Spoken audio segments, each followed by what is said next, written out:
अस्सलामु अलैकुम रहमतुल्लाह।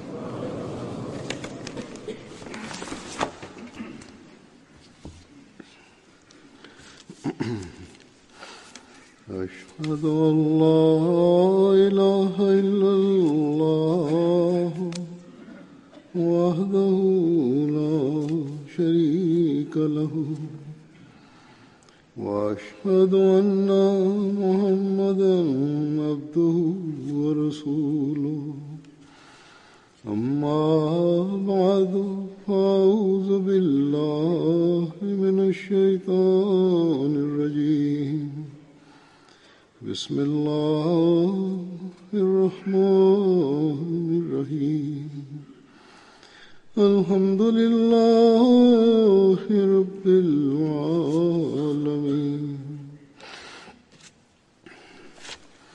الرحمن الرحيم مالك يوم الدين إياك نعبد وإياك نستعين اهدنا الصراط المستقيم صراط الذين أنعمت عليهم غير المغضوب عليهم ولا الضالين।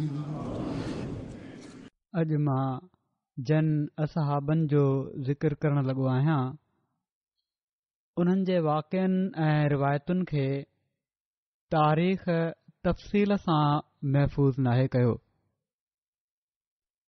इन्हनि जो मुख़्तसिर तारुफ़ ई आहे जेको कुझु सिटुनि में बयानु थियो आहे किन जो, पर छो त मां चाहियां थो त हिकु दफ़ो सभिनी बदरी असहाबनि जो ज़िक्र हिकु जॻह ते जमायती लिटरेचर में बि अची वञे, इन लाइ मुख़्तसिर तारुफ़ वारा नाला बि मां वठां पियो थो। हूअं बि इन्हनि असहाबनि जो जेको मक़ाम हुयो ऐं आहे, उन्हनि जो तोड़े मुख़्तसिर ज़िक्र ई छो न हुजे, असां जे लाइ ही बरकत जो सबबु आहे।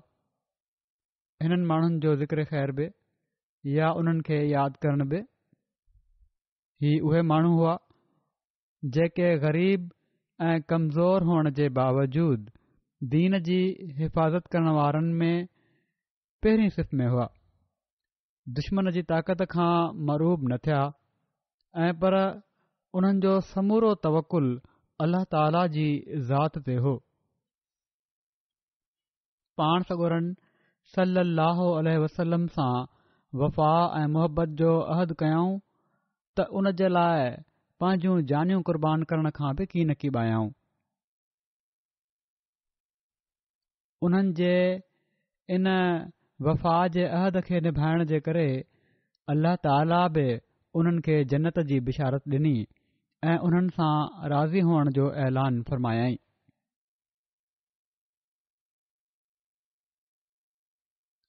हज़रत अब्दुर्रब्बे बिन हक़ बिन औस हिकिड़ा असहाबी हुआ।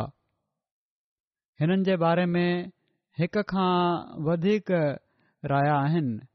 किन अब्दुर्रब्बे ऐं किन अब्दुल्ला रखियो आहे।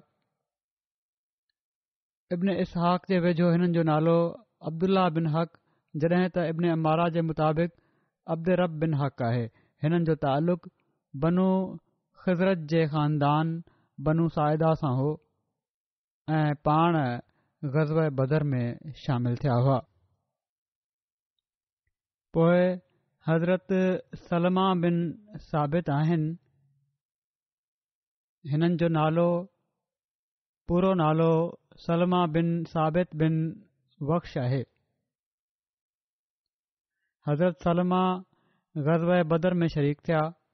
ग़ज़वे उहद में अबू सुफ़ियान हज़रत सलमा बिन साबित खे शहीद कयो हो। हज़रत सलमा जा वालिद हज़रत साबित बिन वक्श ऐं चाचा हज़रत इफ़ा बिन वक्श ऐं उन्हनि जा भाउ हज़रत अमर बिन साबित बि ग़ज़वे उहद में शहीद थिया हुआ। हिन ख़ानदान जा केतिरा ई माण्हू ग़ज़वे उहद में शरीक थिया। हिननि जी वालिदा जो नालो लैला बिनत यमान हुयो जेका हज़रत हुज़ैफ़ा बिन यमान जी भेण हुई। पोइ हज़रत सिनान बिन सैफ़ी आहिनि। हिननि जो तालुक़ ख़िज़रत जी शाख बनू सलमा सां हो। हिननि जी वालिदा जो नालो नाइला बिनते कैस हो। हिकिड़ो पुटु बि हुयो हिननि जो मसूद। 1290 में मुसब बिन उमेर जी तबलीगी कोशिशुनि जे नतीजे में हिननि इस्लाम क़बूल कयो। ही बैत अक़बा सानिया जे मौक़े ते ॿियनि 70 अंसार सां गॾु शामिल थिया ऐं ग़ज़वे बदर ऐं उहद में शरीक थिया।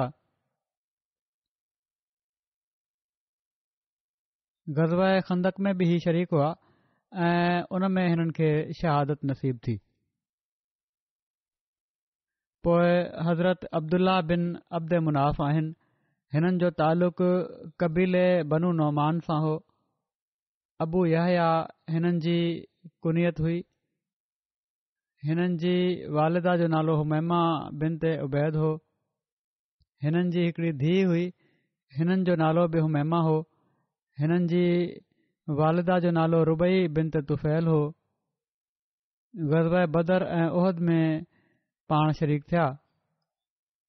पोइ हज़रत मोहरिज बिन आमिर बिन मालिक आहिनि। हिननि जी वफ़ात ग़ज़वे उहद जे लाइ निकिरण वारी सुबुह महल थी। हिननि जो पूरो नालो मोहरिज बिन आमिर हुयो।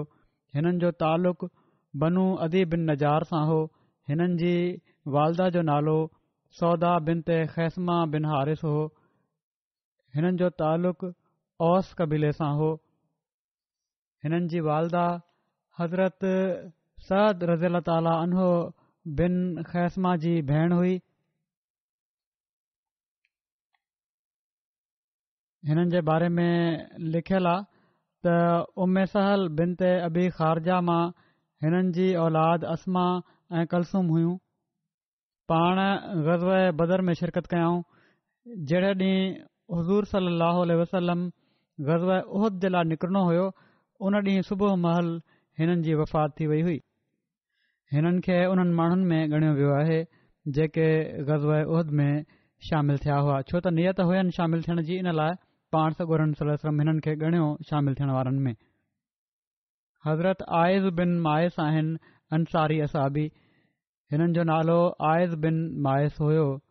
हिननि जो तालुक़ अंसार जे कबीले बनू ज़ुरैक सां हुयो। रसूलुल्लाह सल्लल्लाहु अलैहि वसल्लम हिननि जी मुआख़ात हज़रत सुवैबत बिन हरमला सां कराई। पाण पंहिंजे भाउ हज़रत मुआज़ बिन माइस सां गॾु ग़ज़वे बदर में शरीक थिया। रसूलुल्लाह सल्लल्लाहु अलैहि वसल्लम सां गॾु सभिनी ग़ज़वात में शामिल थिया। हज़रत आइज़ बिन माइस बैर मऊना ऐं ग़ज़वे खंदक में शरीक थिया ऐं रसूलुल्लाह सल्लल्लाहु अलैहि वसल्लम सां गॾु सभिनी ग़ज़वात में शरीक हुआ। हज़रत अबू बकर जे ख़िलाफ़त जे दौर में 12 हिजरी में यमामा वारी जंग में शहीद थिया। वरी हज़रत अब्दुल्ला बिन सलमा बिन मालिक अंसारी आहिनि। पाण अंसार जे कबीले बली सां तालुक़ रखंदा हुआ। ग़ज़वे बदर ऐं उहद में शरीक थिया ऐं ग़ज़वे उहद में शहीद थिया। हज़रत अब्दुल्ला बिन सलमा जॾहिं शहीद थिया त उन्हनि खे ऐं हज़रत मुजज़र बिन ज़ियाद खे हिक ई चादर में वेढ़े उठ ते मदीने आंदो वियो। हज़रत अब्दुल्ला बिन सलमा जी वालिदा रसूलुल्लाह सल्लल्लाहु अलैहि वसल्लम वटि आई ऐं अर्ज़ कयईं, या रसूलुल्लाह, मुंहिंजो पुटु ग़ज़वे बदर में शरीक थियो हुयो ऐं ग़ज़वे उहद में शहीद थी वियो आहे। मां चाहियां थी त उन खे पाण वटि वठी अचां, माना त उन जी तदफ़ीन मदीने में थी वञे त जीअं मां उन जी कुर्बत सां मानूस थी सघां। इन ते रसूलुल्लाह सल्लल्लाहु अलैहि वसल्लम इजाज़त इनायत फरमाई। हज़रत अब्दुल्ला बिन सलमा जसीम ऐं ॻोरे वज़न वारा हुआ ऐं हज़रत मुजज़र बिन ज़ियाद सन्हड़ा हुआ। पोइ बि हीउ लिखियलु आहे रिवायतुनि में त उठ ते ॿिन्ही जो वज़न बराबरि रहियो। इन ते माण्हुनि हैरत कई त रसूलुल्लाह सल्लल्लाहु अलैहि वसल्लम फरमायो त हिननि ॿिन्ही जे अमलनि हिननि खे बराबरि करे छॾियो आहे। वरी हिकिड़ा असहाबी आहिनि हज़रत मसूद बिन ख़लदा। हिननि जो नालो मसूद बिन ख़लदा हो ऐं किन रवायतुनि में मसूद बिन ख़ालिद बयानु थियो आहे। हिननि जो तालुक़ अंसार जे क़बीले बनू ज़ुरैक सां हो। ग़ज़वा बदर ऐं उहद में शरीक थिया ऐं किन रिवायतुनि मां पतो पए थो त पाण वाक़े बेरे मौना में शहीद थिया ऐं जॾहिं त किन ॿियनि रिवायतुनि में आहे त पाण ग़ज़वा ख़ैबर में शहीद थिया। वरी हज़रत मसूद बिन साद अंसारी आहिनि। हज़रत मसूद जो तालुक़ अंसार जे क़बीले बनू ज़ुरैक सां हो। ग़ज़वा बदर ऐं उहद में पाण शरीक थिया ऐं किन जे वेझो हज़रत मसूद बिन साद बेरे मऊना वारे वाक़े में शहीद थिया जॾहिं त मोहम्मद बिन अमारा ऐं अबू नुइम जे वेझो पाण ग़ज़वा ख़ैबर में शहीद थिया। वरी हिकिड़ा असहाबी आहिनि हज़रत ज़ैद बिन असलम अंसारी आहिनि। ही बि हज़रत ज़ैद बिन असलम जो तालुक़ अंसार जे क़बीले बनू अजलान सां हुयो। ही ग़ज़वा बदर ऐं उहद में शामिल थिया। हज़रत अबू बकर जी ख़िलाफ़त जे दौर में तुलैहा बिन ख़ुवैलिद अल असदी जे ख़िलाफ़ विढ़ंदे गुज़ाख़ा जे ॾींहुं शहीद थिया। गुज़ाख़ा नजद में हिकिड़ो चश्मो आहे जिथे मुसलमाननि जी इस्लामी हुकूमत जे बाग़ी ऐं नबूअ जे दावेदार ज़ुलैखा बिन ख़ुवैलिद अल असदी सां जंग थी हुई। वरी हिकिड़ा असहाबी आहिनि अबुल मुंज़र यज़ीद बिन आमिर। हिननि जो नालो यज़ीद बिन अमर बि बयानु थियो आहे। हिननि जो तालुक़ अंसार जे क़बीले बनू सवाद सां हुयो। बैत अक़बा ऐं ग़ज़वा बदर ऐं उहद में शामिल थिया ऐं हिननि जी औलाद मदीने ऐं बगदाद में बि हुई। औलाद काफ़ी फैलिजी हिननि जी। वरी हज़रत अमर बिन सालबा अंसारी असहाबी आहिनि।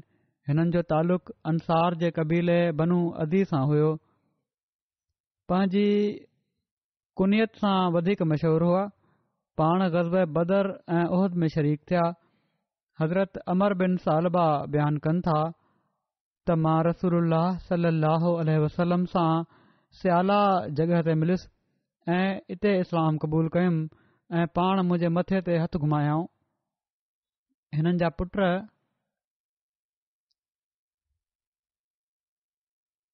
न हिकिड़ा वज़ाह बिन सलमा आहिनि।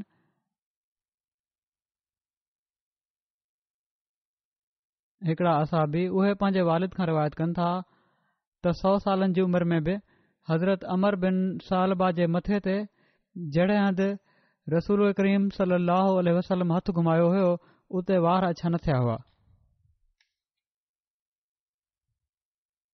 हज़रत अबू ख़ालिद हारिस बिन कैस बिन ख़ालिद बिन मुख़लद हिकिड़ा असहाबी हुआ। हिननि जो तालुक़ अंसार जे क़बीले बनू ज़ुरैक सां हुयो। पाण पंहिंजी कुनियत सां वधीक मशहूरु आहिनि। पाण बैत अक़बा ऐं ग़ज़वा बदर समेत सभिनी ग़ज़वात में रसूलुल्लाह सल्लल्लाहु अलैहि वसल्लम सां गॾु शरीक थिया। हज़रत ख़ालिद बिन वलीद सां गॾु जंग यमामा में शामिल थिया ऐं ज़ख़्मी थी विया। ज़ख़्म भरिजी वियो पर हज़रत उमर जे दौर में ज़ख़्म ॿीहर फाटी पियो जंहिंसां हिननि जी वफ़ात थी वई। इन लाइ हिननि खे जंग यमामा जे शहीदनि में शामिल कयो वेंदो आहे। वरी हिकिड़ा असहाबी आहिनि हज़रत अब्दुल्ला बिन सालबा अल बलवी।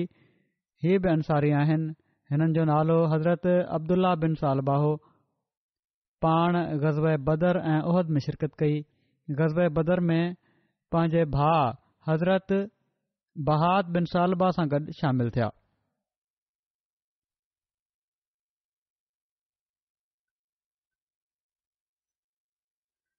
पोइ हज़रत नहाब बिन सालबा अंसारी आहिनि।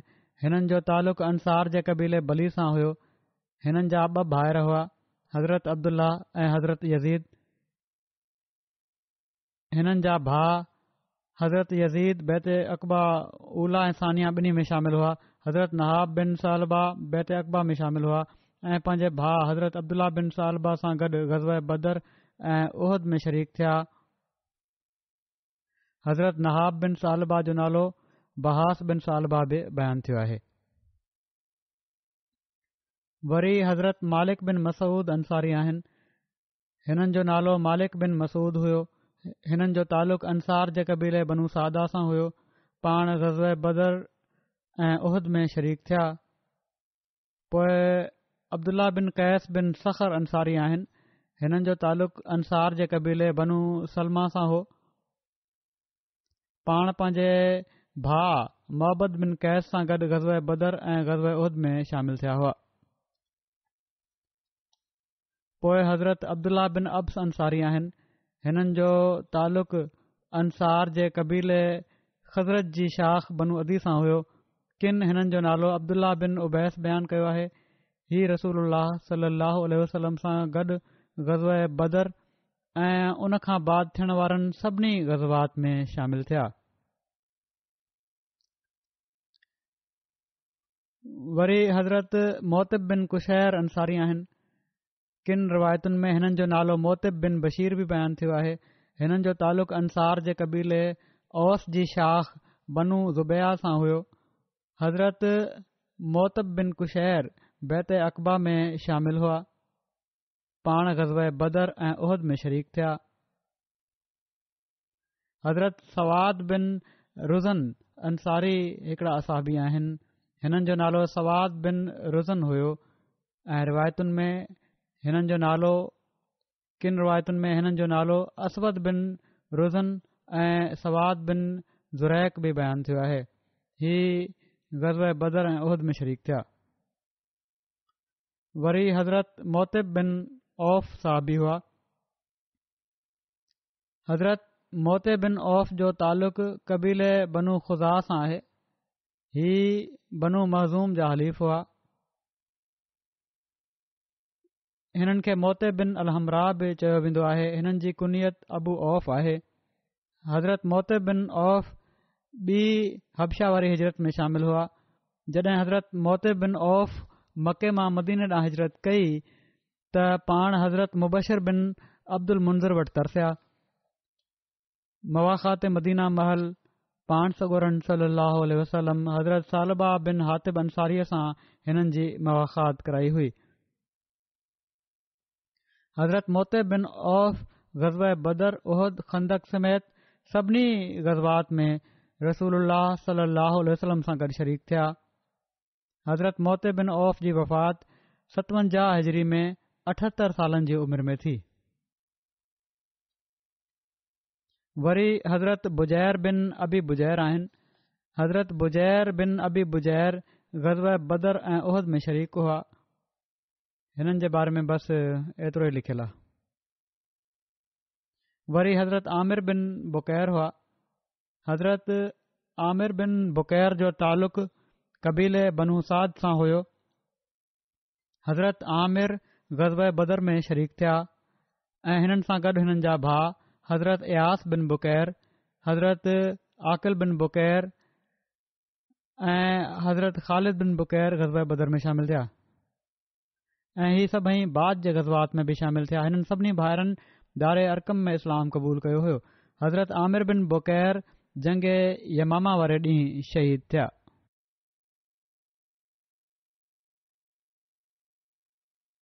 वरी हज़रत अमर बिन सुराका बिन अल मोतमर आहिनि। हिननि जो पूरो नालो अमर बिन सुराका बिन मोतमर जहिड़ो की मूं चयो आहे। हज़रत उस्मान जे दौरे ख़िलाफ़त में हिननि जी वफ़ात थी हुई।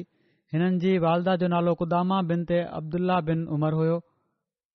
किन जे वेझो हिननि जी वालदा जो नालो आमना बिन ते अब्दुल्ला बिन उमैर बिन ओहियब हुयो। हज़रत अमर बिन सुराका जो तालुक़ क़बीले बनू अदी सां हुयो ऐं हज़रत अब्दुल्ला बिन सुराका हिननि जा भाउ हुआ।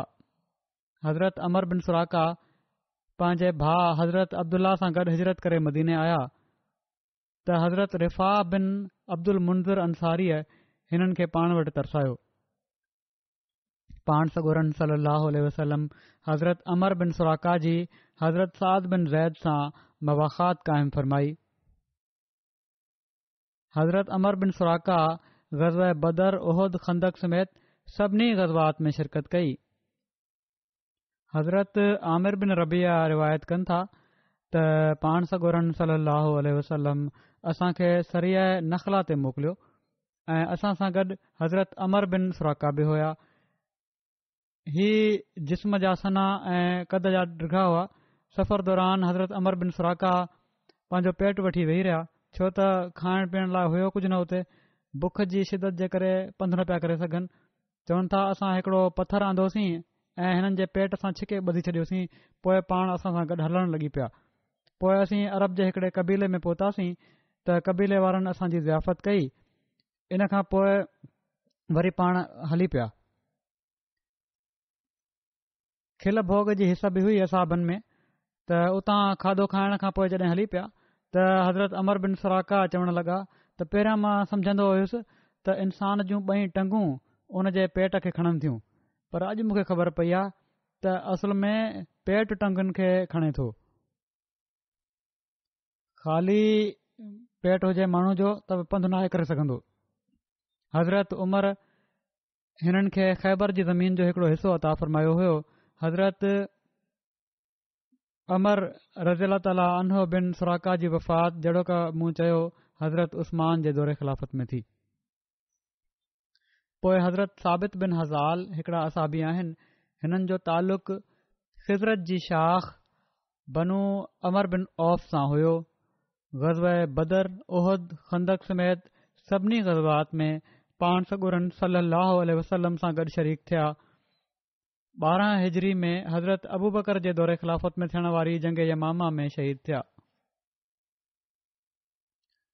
पोइ हज़रत सुबैह बिन कैस आहिनि।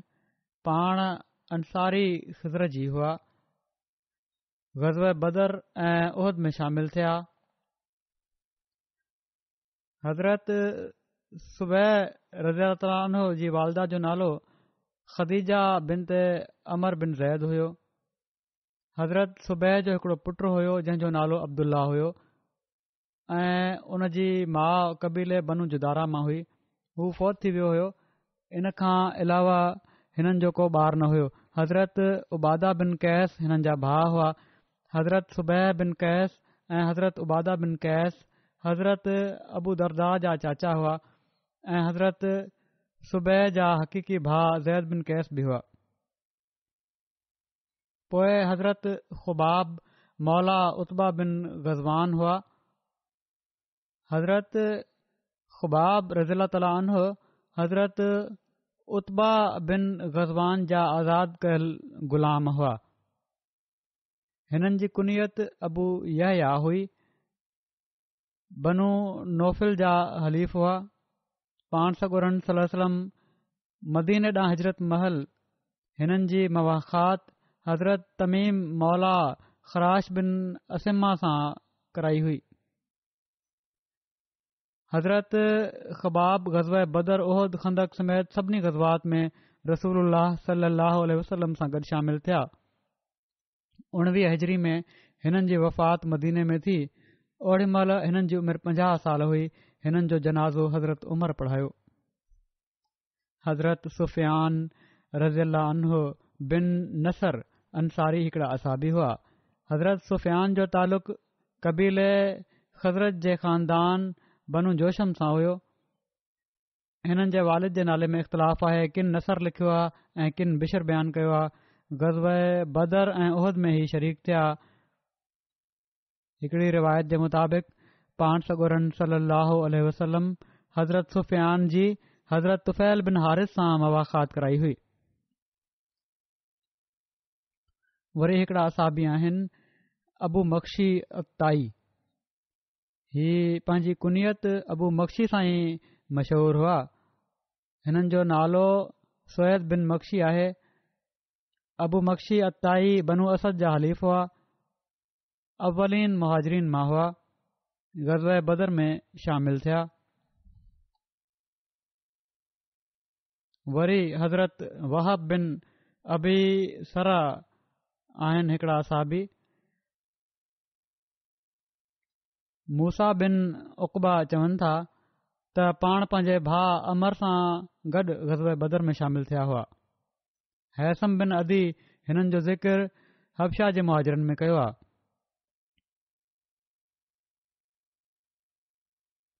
पर किन जे वेझो बलादुर्री चयो आहे त हीअ ॻाल्हि साबित नाहे, सिर्फ़ बदर में शरीक थिया हुआ, हिजरत हबशा जो ज़िक्र नथो मिले। पोइ हज़रत तमीम मौला बनू गनम अंसारी हुआ। हज़रत तमीम बनू गनम बिन असलम जा आज़ाद कयल ग़ुलाम हुआ। पाण ग़ज़वे बदर ऐं उहद में शरीक थिया। हज़रत अबुल हमरा मौला हज़रत हारिस बिन अफरा ही ग़ज़वे बदर ऐं उहद में शरीक थिया।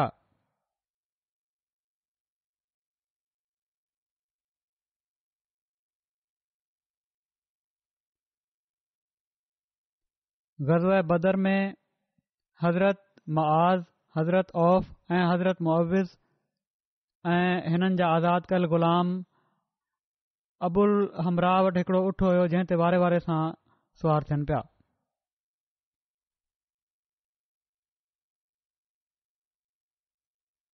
वरी हज़रत अबू सबरा बिन अबी रुहम हुआ। अबू सबरा हिननि जी कुनियत हुई। हीअ कुनियत एॾो मशहूर थी जो माण्हुनि खे हिननि जो असली नालो विसरी वियो। हिननि जी वालदा जो नालो बर्रा बिन ते अब्दुल मुतलिब आहे, जेका रसूल सलम जी पुफी हुई। अहिड़ी तरह हज़रत अबू सबरा पाण सगोरन सलम जा पुफाट थिया। हज़रत अबू सबरा हबशा ॾांहुं ॿिन्ही भेरे हिजरत कई। ॿी हबशा ॾांहुं हिजरत में हिननि जी घरवारी उमे कलसूम बिन ते सुहेल बिन अमर बि शामिल हुई। हिननि जा 3 पुट हुआ जंहिंजो नालो मोहम्मद, अब्दुल्ला ऐं साद हुआ। हज़रत अबू सबरा जॾहिं मके मां मदीने ॾांहुं हिजरत करे आया त हिननि मुंज़िर बिन मोहम्मद वटि क़याम कयो। रसूलुल्लाह सल्लल्लाहु अलैहि वसल्लम हज़रत अबू सबरा ऐं सलमा बिन सलामा जे विच में मवाख़ात क़ाइमु फ़रमाई। हज़रत अबू सबरा ग़ज़वे बदर, उहद, खंदक ऐं बाक़ी सभिनी ग़ज़वात में रसूलुल्लाह सल्लल्लाहु अलैहि वसल्लम सां गॾु हुआ। पाण सगोरन सल्लल्लाहु अलैहि वसल्लम जी वफ़ात खां पोइ मके वञी आबाद थी विया। पोइ मदीने मां हलिया विया। हज़रत अबू सबरा हज़रत उस्मान जे ख़िलाफ़त जे ज़माने में फ़ौत थिया। पोइ हज़रत साबित बिन अमर बिन ज़ैद आहिनि।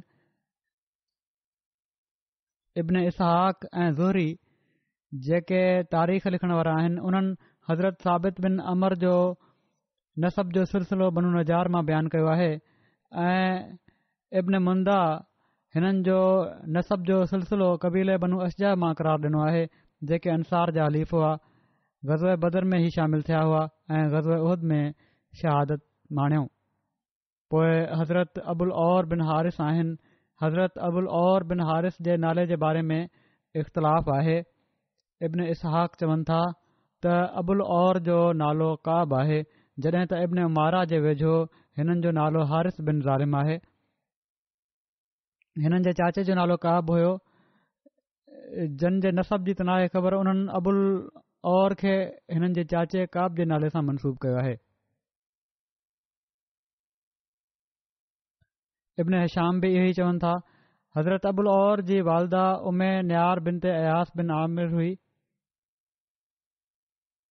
हिननि जो तालुक़ अंसार जे कबीले ख़िज़रत जी शाख बनू अदी बिन नजार सां हुयो। ग़ज़वे बदर ऐं उहद में ई शरीक थिया। पोइ हज़रत अबस बिन आमिर बिन अदी आहिनि। इब्न इसहाक हिननि जो नालो अबस बयानु कयो आहे ऐं मूसा बिन उक़बा हिननि जो नालो अबसी बयानु कयो आहे।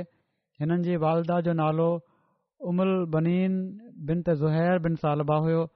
हिननि जो तालुक़ अंसार जे कबीले ख़िज़रत जे ख़ानदान बनू सलमा सां हुयो। हज़रत अब्स उन्हनि 70 अंसार असाबनि में शामिल हुआ जेते बैत अक़बा में हाज़िर हुआ ऐं पाण ग़ज़वे बदर ऐं ग़ज़वे उहद में शरीक थिया। वरी हज़रत अयास बिन बुकैर आहिनि। हिननि खे इब्न अबी बुकैर बि चयो वेंदो हुयो। पाण कबीले बनू सअद बिन लैस मां हुआ जेके बनू अदी जा हलीफ़ हुआ। हज़रत आकिल, हज़रत आमिर, हज़रत अयास ऐं हज़रत ख़ालिद गॾिजी दारे अरकम में इस्लाम क़बूल कयो हुयो। हज़रत अयास ऐं उन्हनि जे भाइरनि हज़रत आकिल ऐं हज़रत ख़ालिद ऐं हज़रत आमिर गॾिजी हिजरत कई ऐं मदीने में रफ़ा बिन अब्दुल मुंज़िर वटि क़याम कयाऊं। हिननि जी वालदा तरफ़ां 3 भाइर ॿिया बि हुआ। ही सभई ग़ज़वे बदर में शामिल थिया। इब्न यूनुस चयो आहे त अयास फ़तह मिस्र में बि शरीक हुआ ऐं 34 हिजरी में फ़ौत थिया, जॾहिं त हिकड़ी रिवायत जे मुताबिक़ हज़रत अयास जंग यमामा में शहादत माणी। हिननि जा भाइर हज़रत मुआज़ ऐं हज़रत मुअविज़ ऐं आकिल ग़ज़वे बदर में, जॾहिं त हज़रत ख़ालिद वाक़िआ रजी में ऐं हज़रत आमिर जंग यमामा में शहीद थिया। हज़रत आमिर जे बारे में हिकड़ी रिवायत हीअ आहे त पाण बेरे मऊना में शहादत माणियो। हज़रत अयास बिन बुकैर ग़ज़वे बदर, ग़ज़वे उहद, ग़ज़वे खंदक ऐं बाक़ी सभिनी ग़ज़वात में नबी करीम सल्लल्लाहु अलैहि वसल्लम सां गॾु रहिया। पाण साबिक़ीन इस्लाम मां हुआ ऐं शुरूआती हिजरत करण वारनि मां हुआ। पाण मोहम्मद बिन अयास बिन बुकैर जा वालिद हुआ। रसूल करीम सल्लल्लाहु अलैहि वसल्लम हज़रत अयास बिन बुकैर ऐं हज़रत हारिस बिन ख़ज़मा जे विच में मवाख़ात क़ाइमु फरमाई हुई। ही शाइर बि हुआ। ज़ैद बिन असलम खां रिवायत आहे त अबुल बुकैर जा पुट पाण सॻोरन सल्लल्लाहु अलैहि वसल्लम जी ख़िदमत में हाज़िर थिया। मन त ही ऐं अर्ज़ु कयूं त या रसूलल्लाह सल्लल्लाहु अलैहि वसल्लम असांजी भेण जो फलाणे शख़्स सां निकाह कयो वञे। पाण सॻोरन सल्लल्लाहु अलैहि वसल्लम फरमायो त बिलाल जे बारे में तव्हांजो छा ख़्यालु आहे? बिलाल उन खां बहितर आहे, उन जे बारे में सोचियो। उहे माण्हू हलिया विया। ॿियो भेरो वरी आया ऐं पाण सॻोरन सल्लल्लाहु अलैहि वसल्लम जी ख़िदमत में हाज़िर थिया ऐं वरी अर्ज़ु कयाऊं त या रसूलल्लाह सल्लल्लाहु अलैहि वसल्लम असांजी भेण जो फलाणे शख़्स सां निकाह करे छॾियो। पाण सॻोरन सल्लल्लाहु अलैहि वसल्लम फरमायो, वरी ॿीहर इहो ई फरमायो त बिलाल जे बारे में तव्हांजो छा ख़्यालु आहे? वरी उहे माण्हू वरी हलिया विया सोचण जे लाइ। वरी उहे माण्हू टियों भेरो पाण सॻोरन सल्लल्लाहु अलैहि वसल्लम जी ख़िदमत में हाज़िर थिया ऐं अर्ज़ु कयाऊं, वरी इहो ई अर्ज़ु कयाऊं त असांजी भेण जो फलाणे शख़्स सां निकाह करे छॾियो। पाण सॻोरन सल्लल्लाहु अलैहि वसल्लम वरी इहो ई फरमायो त बिलाल जे बारे में तव्हांजो छा ख़्यालु आहे? ऐं पोइ फरमायाऊं त अहिड़े शख़्स जे बारे में तव्हांजो छा ख़्यालु आहे जेको जन्नत वारनि मां आहे? पोइ उन्हनि माण्हुनि पाण सॻोरन सल्लल्लाहु अलैहि वसल्लम खे अर्ज़ु कयो त ठीकु आहे, पोइ बिलाल सां पंहिंजी भेण जो निकाह करे छॾियाऊं। त ही मक़ाम हुयो हज़रत बिलाल जो ऐं कहिड़ी तरह रिश्ता तइ थींदा हुआ उन ज़माने में। ठीकु आहे, हिकु ॿ भेरा इनकार कयऊं पर टियों भेरो पोइ न। जेको हुकुम थियो उहो मञी वरिताऊं।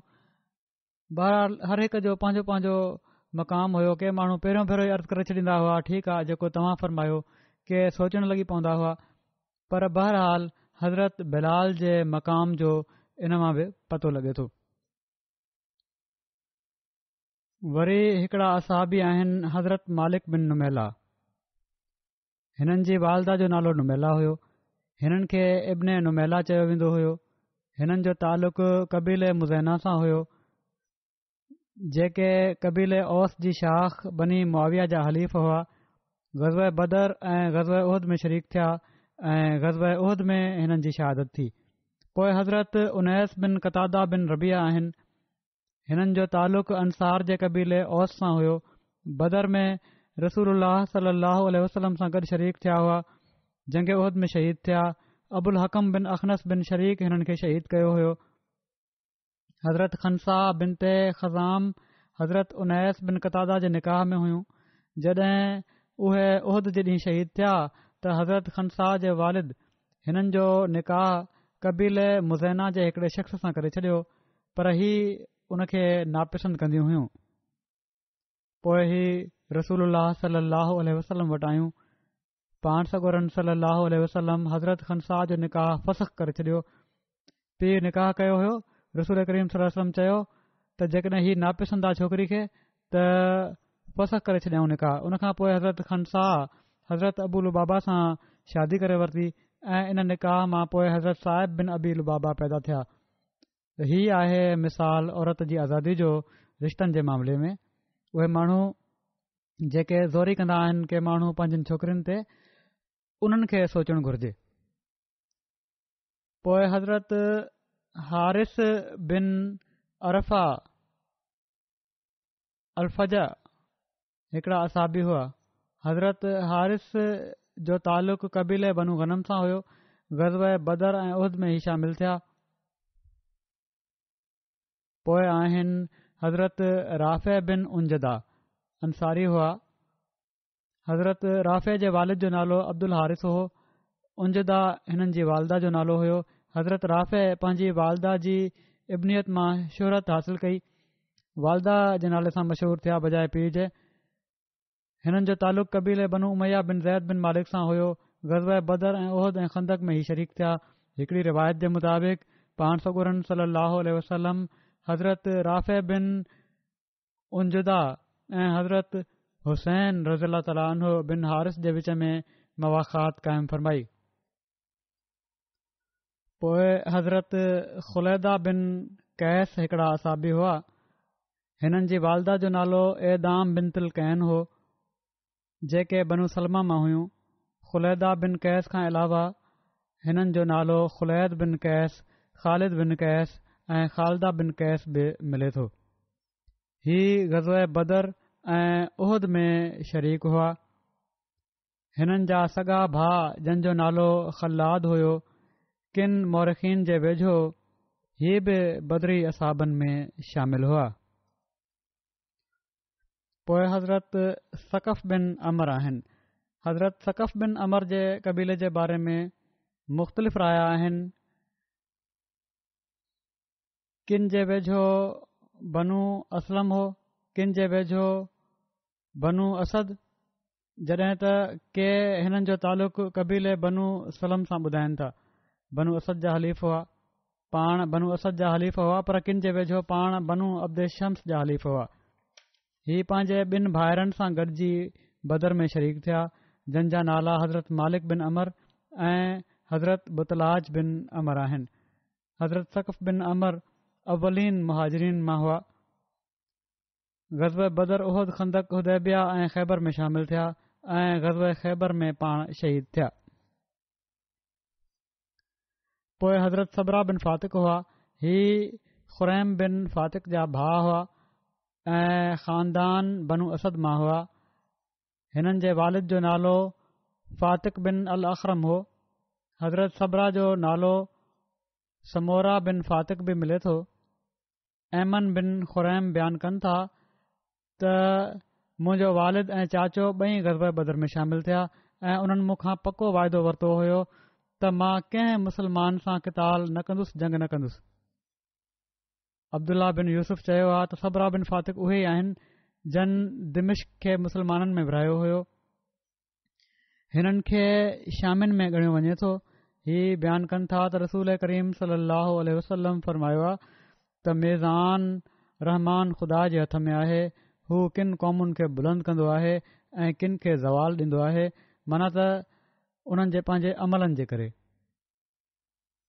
हज़रत सबरा बिन फातिक हज़रत अबू दरदा जे भरिसां लंघिया त उन्हनि चयो, सबरा सां गॾु मोहम्मद सल्लल्लाहु अलैहि वसल्लम जो नूर आहे।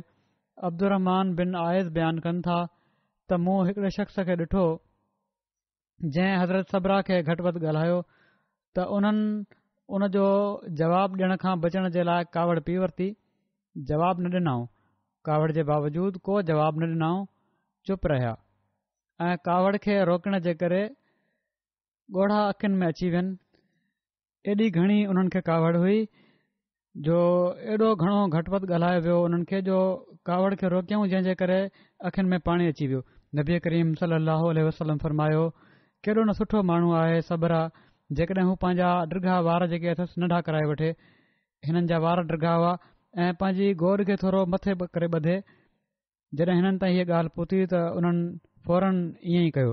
पाण बयानु कंदा हुआ त मूंखे इन ॻाल्हि जी ख़्वाहिश आहे त रोज़ानो को मुशरिक़ मुंहिंजे साम्हूं अचे जंहिंखे ज़रह पातल हुजे। जेकॾहिं हू मूंखे शहीद करे छॾे त ठीकु, ऐं जेकॾहिं मां उन खे क़तलु करे छॾियां त उन जहिड़ो को ॿियो मुंहिंजे साम्हूं अचे। इमाम बुख़ारी वग़ैरह किन जे वेझो ही बदर में शामिल न हुआ, पर इमाम बुख़ारी वग़ैरह हिननि खे ऐं हिननि जे भाउ खे बदरी असाब में शामिल कयो आहे। त ही हुआ उहे ज़िक्र असाबनि जा। हाणे जुमे खां पोइ मां 2 जनाज़ा ग़ाइब बि पढ़ाईंदुसि, जिन मां पहिरियों जनाज़ो आहे मुकरम उमकू अदनान इस्माइल साहब, सदर जमायत मलेशिया जो। 8 अक्टूबर ते 74 सालनि जी उमिरि में हिननि जी वफ़ात थी आहे। इन्ना लिल्लाहि व इन्ना इलैहि राजिऊन। हिननि जा वालिद शुरूआती अहमदिन मां हुआ, जन 1956 में सिंगापुर जे मुबलिग मुकरम मौलाना मोहम्मद सादिक साहब ऐं सिंगापुर जमायत जे पहिरें सदर मोहम्मद सालकिन साहब जे ज़रिए बैत कई हुई। हिननि जा वालिद मलेशिया जी हिकड़ी स्टेट जोहोर जा मुफ़्ती हुआ ऐं नानाणनि तरफ़ां इन स्टेट जे बादशाह जा माइट हुआ। अहमदी थियण खां पोइ हिननि खे गवर्नमेंट जे हिकड़े ॿिए शोबे में ट्रांसफर कयो वियो हो। अदनान साहब अगस्त 1944 में पैदा थिया। 1968 में हिननि सिंगापुर यूनिवर्सिटी मां पॉलिटिकल साइंस में BA ऑनर्स कयो। पोइ 1969 में गवर्नमेंट जे इंतिज़ामी ऐं सिफ़ारती शोबनि में मुलाज़मत शुरू कई। 1969 खां 1981 ताईं वज़ीर आज़म जे शोबे रिसर्च में कमु कयाऊं।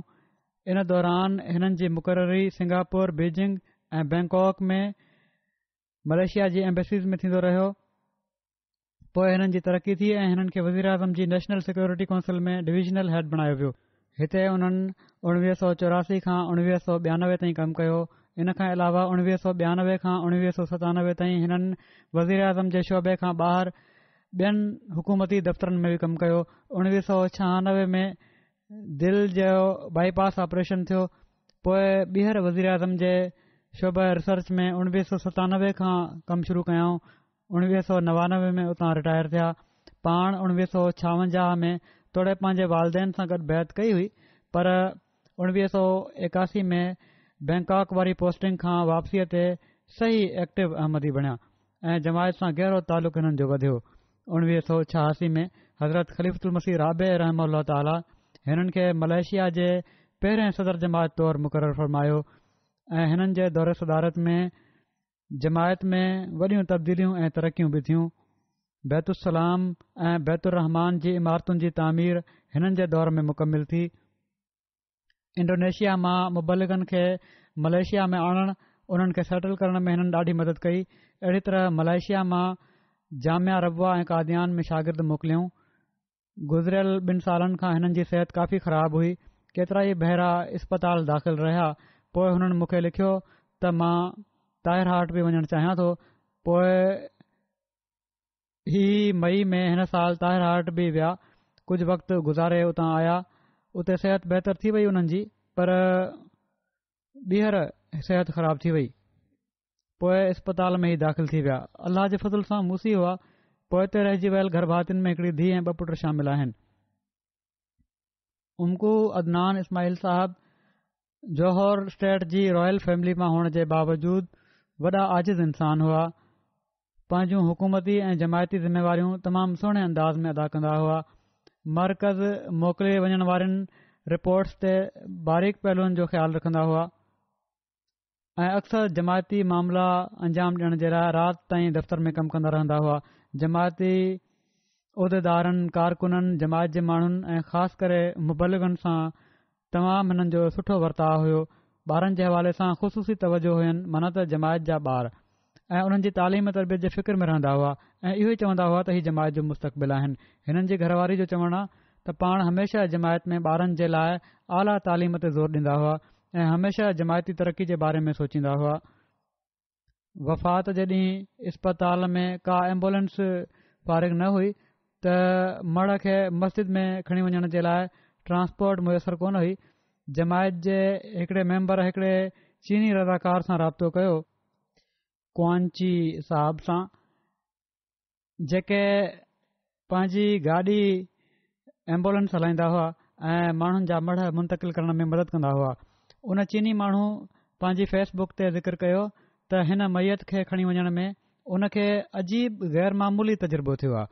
चवे थो, उन लिखियो आहे त जॾहिं उन वैन खे हलाइण शुरू कयो त जंहिं रोड ते हमेशा शदीद ट्रैफ़िक जाम हूंदी हुई उते ओचितो ट्रैफ़िक ख़तम थी वई ऐं आम तौर ते जेको तक़रीबन हिकिड़े कलाक जो सफ़र हूंदो आहे, पर उन ॾींहुं मस्जिद पहुचण में सिर्फ़ 25 मिंट लॻा। पोइ चवनि था त मस्जिद पहुची मूंखे अहसासु थियो त लॻे थो त कंहिं दीन जे ख़ादिम जो मड़ हो। वकील तबशीर रवा मंसूर ख़ान साहब लिखियो आहे त अदनान इस्माइल साहब वॾो वक़्तु जमायत मलेशिया जे सदर तौरु ख़िदमत कई। पंहिंजे जमायत जे माण्हुनि जे लाइ वालिद वांगुरु हुआ। मलेशिया जे दौरे दौरान चवनि था, मूंखे जमायती मालूमात ते हिननि सां ॻाल्हि ॿोल जो मौक़ो मिलियो त मां हिननि खे हिकिड़ो हिकमत अमली खां कमु वठण वारो शख़्स महसूसु कयो ऐं जंहिं नाक़ाबिले यकीन हालात में जमायती कमनि खे कामयाबी सां अंजाम ॾिनो। तमामु पेचीदा ऐं ॾुखियनि मामलनि में हिननि जी राय ते एतमाद कयो वेंदो हुयो। अल्लाह ताला हिननि जा दर्जा बुलंद फ़रमाए, हिननि जी औलाद खे बि हिननि जी नेकिन ते क़ाइमु रखे ऐं जमायत सां मज़बूत तालुक़ रखण वारा हुजनि हमेशा। ॿियो जनाज़ो हमीदा बेगम साहिबा जो आहे, जेका चौधरी खलील अहमद साहब आफ रबुआ जी घरवारी हुई। 5 अक्टूबर ते 84 सालनि जी उमिरि में हिननि जी वफ़ात थी। इन्ना लिल्लाहि व इन्ना इलैहि राजिऊन। कादियान जे लॻ ॻोठ भैनी बांगर में अहमदी फैमिली में पैदा थियूं। नमाज़ुनि जूं पाबंद, तहजिद पढ़ंदड़। दुनिया जी तालीम त कोन हुई, पर क़ुर शरीफ़ सां हिननि खे ॾाढी मोहबत ऐं इश्क़ हुयो। ॾींहं में केतिरा ई भेरा क़ुर शरीफ़ जी तिलावत कंदियूं हुयूं।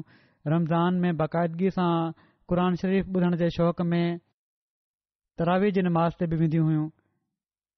हिननि जी कोशिशि हूंदी हुई त जॾहिं रबुआ में औरतूं जुमे ते वेंदियूं हुयूं, ओॾी महिल मस्जिद अक्सा रबुआ में जुमे जी नमाज़ ते पहुचण वारी सभिनी खां पहिरीं औरत उहा हुजे। इन लाइ तमामु घणो पहिरियां जुमे ते हली वेंदियूं हुयूं। रहणी कहिणी में ॾाढी सादगी हुई। जेके पैसा गॾु कंदियूं हुयूं उन खे चंदे जी मुख़्तलिफ़ तहरीकुनि में ऐं मस्जिद जी तामीर में पेश करे ॾाढो ख़ुशि थींदियूं हुयूं ऐं ख़ुदा जो शुक्र अदा कंदियूं हुयूं। केतिरनि ई ॿारनि जूं शादियूं करायाऊं। ग़रीब ॿारनि जो ॾाज बि पाण तयारु कराए छॾींदियूं हुयूं। केतिरा ई भेरा पंहिंजो ज़ेवर चंदे में या ग़रीबनि खे ॾेई छॾियाऊं। हमेशा बाक़ाइदगी सां ग़रीबनि वटि वञणु हिननि जी सभिनी खां वॾी ख़ुशी हूंदी हुई। सदको ऐं ख़ैरात तमामु खुलियल हथ सां कंदियूं हुयूं। घरां कंहिंखे ख़ाली हथ वञणु न ॾींदियूं हुयूं। अल्लाह ताला जे फज़ल सां मूसिया हुयूं। पोइ रहिजी वियल घरभातियुनि में 2 धीअरूं ऐं 8 पुट यादगार छॾिया अथनि। लतीफ़ अहमद साहब कालूं रिटायर्ड मुरबी सिलसिला जी वॾी भेण हुयूं ऐं हिननि जा वॾा पुट डॉक्टर मुज़फ़र चौधरी साहब, उन्हनि खे बि वक़फ़े आरज़ी जी तौफ़ीक़ मिलंदी रहंदी आहे। हिते ई रहंदा आहिनि यूके में स्कनथॉप में। हिननि जा पुट बिशारत नवीद साहब मुरबी सिलसिला आहिनि ऐं अॼुकल्ह जज़ीरे रीयूनियन में ख़िदमत जी तौफ़ीक़ हासिल कनि पिया था। ॼाटरा हिननि जा हाफ़िज़ अब्दुल हलीम साहब बि मुरबी आहिनि रबुआ में। ॾोहिटा बि हिकिड़ा मुरबी आहिनि ऐं 2 ॾोहिटा क़ुर जा हाफ़िज़ बि आहिनि। हिकिड़ो पोटो हिननि जो हिते यूके जी जामिया में पढ़े पियो थो। आमतौर ते मां उन्हनि मुरबियुनि जी वालदा जो जनाज़ो पढ़ाईंदो आहियां जेके मुरबी मैदान अमल में हुजनि ऐं पंहिंजे वालदेन जे या कंहिं वालिद या वालदा जे जनाज़े में शामिल न थी सघंदा हुजनि। बिशारत नवीद साहब बि मैदान अमल में हुआ ऐं हिननि जी वफ़ात ते उते न पहुची सघिया हुआ।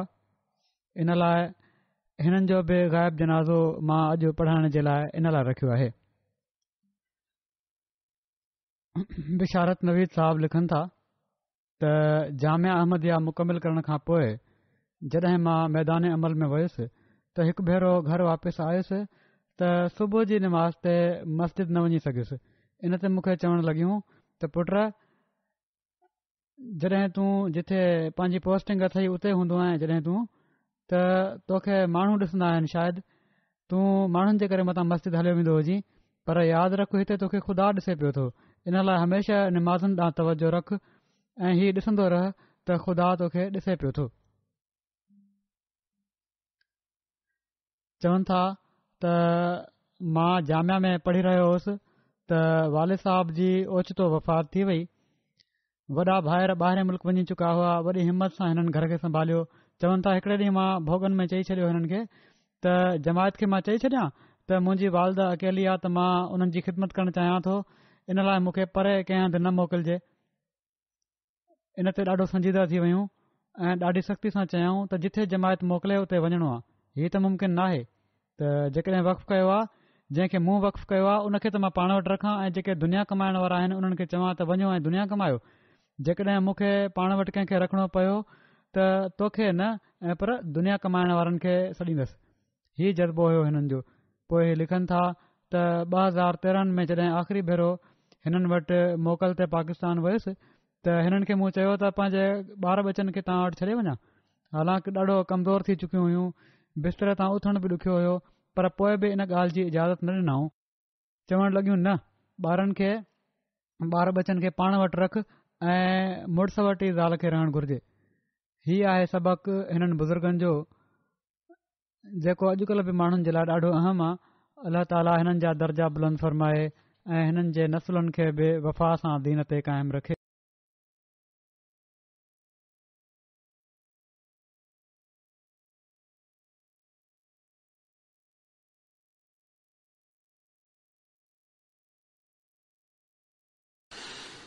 الحمد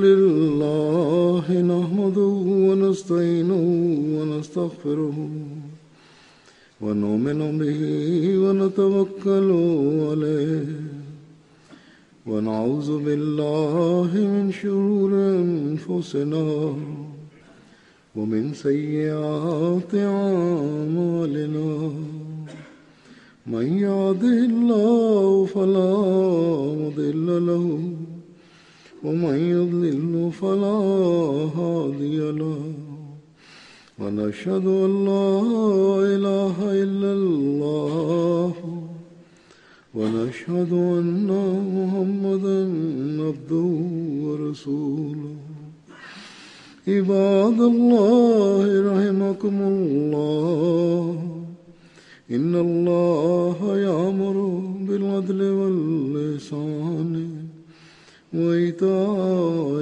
ذي القربى وينهى عن الفحشاء والمنكر والبغي يعظكم لعلكم تذكرون اذكروا الله يذكركم وادعوه يستجب لكم ولذكر الله أكبر.